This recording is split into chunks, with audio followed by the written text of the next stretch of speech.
Assalamualaikum warahmatullahi wabarakatuh. Yang terhormat Ibu Yanti SIMK selaku dosen pengampu mata kuliah Sistem Pengendalian Manajemen.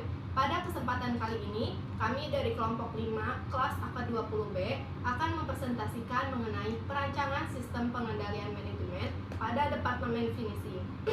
Studi kasus UMKM konveksi pakaian. Sebelumnya, perkenalkan anggota kelompok 5. Saya Aulia Triwulandari, Saya Nani Pioni, Saya Nika Nai Pratiwi, Saya Taruna Dewa Suganda. saya Siti Nursila. Saya Aulia Triwulandari. Sebelum memaparkan studi kasus, di sini saya akan menjelaskan mengenai finishing. Finishing dalam usaha konveksi mencakup proses pembersihan dan penyetrikaan untuk memberikan produk hasil akhir yang rapi, bebas dari kerutan, dan siap dipasarkan.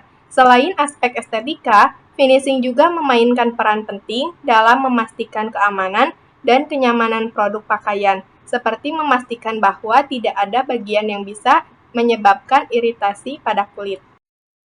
Baik, selanjutnya saya Nani Pioni. Saya akan memaparkan materi mengenai studi kasus pada konveksi Pak Adis. Permasalahan yang sering terjadi di bagian finishing pada UMKM konveksi Pak Adis yaitu ada 3 permasalahan.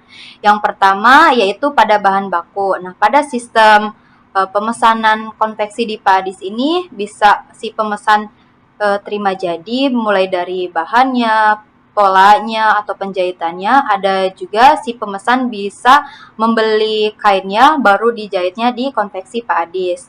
Nah, permasalahan yang sering terjadi yaitu pada kain yang sering digunakan dalam proses produksi, kadang kain tersebut merupakan kain yang susah dijahit. Nah, sering pemesan membeli kainnya tuh yang bahannya yang licin atau yang keras sehingga kain tersebut mudah sobek dan susah untuk dijahitnya. Yang kedua yaitu pada mesin. Nah, permasalahan yang pada mesin yaitu pada konveksi Pak Adis.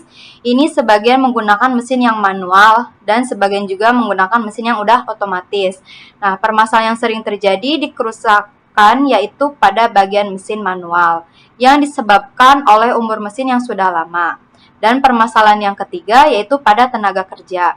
Seiring dengan banyaknya pesanan sehingga banyak karyawan dilemburkan dan mengakibatkan karyawan kelelahan, maka terjadi kesalahan-kesalahan pada saat proses finishing. Oke, baik. Selanjutnya saya Taruna Dewa Suganda akan menjelaskan mengenai flowchart tentang penyelesaian masalah yang ada di Departemen Finishing. Permasalahannya itu menjadi 3. Yang pertama ada bahan baku, yang kedua ada mesin, yang ketiga ada tenaga kerja. Pada bahan baku dilakukan negosiasi bahan baku dengan pelanggan.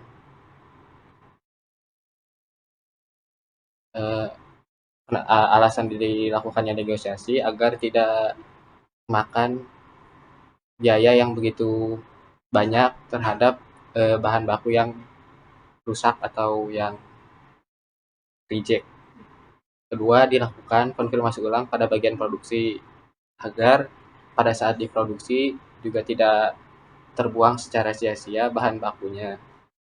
Pada permasalahan mesin, melakukan preventif secara berkala atau dengan kata lain dilakukannya perawatan mesin secara berkala.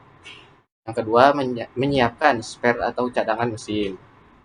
Dan yang terakhir pada tenaga kerja, solusinya yaitu memberikan libur atau cuti kepada karyawan. Yang kedua, memberikan insentif terhadap karyawan yang rajin agar karyawan yang kurang rajin atau malas itu dapat termotivasi. Yang terakhir, melakukan pengetatan rekrutmen. Dengan kata lain, rekrutmen itu sesuai dengan pengalaman. Seperti misalnya kita membutuhkan finishing dan carilah karyawan yang pernah memiliki pengalaman sebagai finishing. Selanjutnya, saya Siti Nursila akan menjelaskan tentang standar operasional prosedur pada pemeriksaan akhir produk.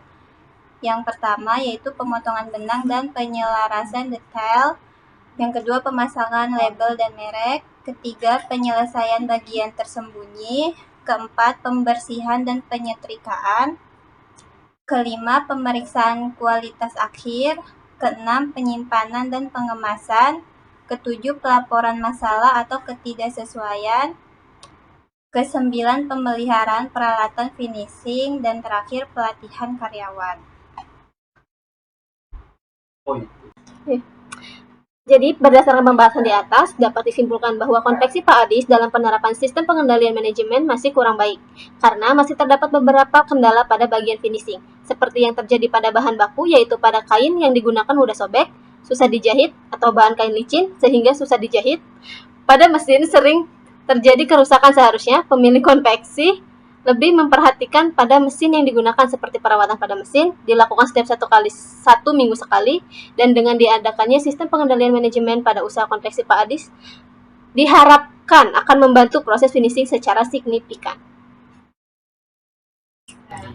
Sekian dari kelompok kami, kurang lebihnya mohon maaf. Wassalamualaikum warahmatullahi wabarakatuh.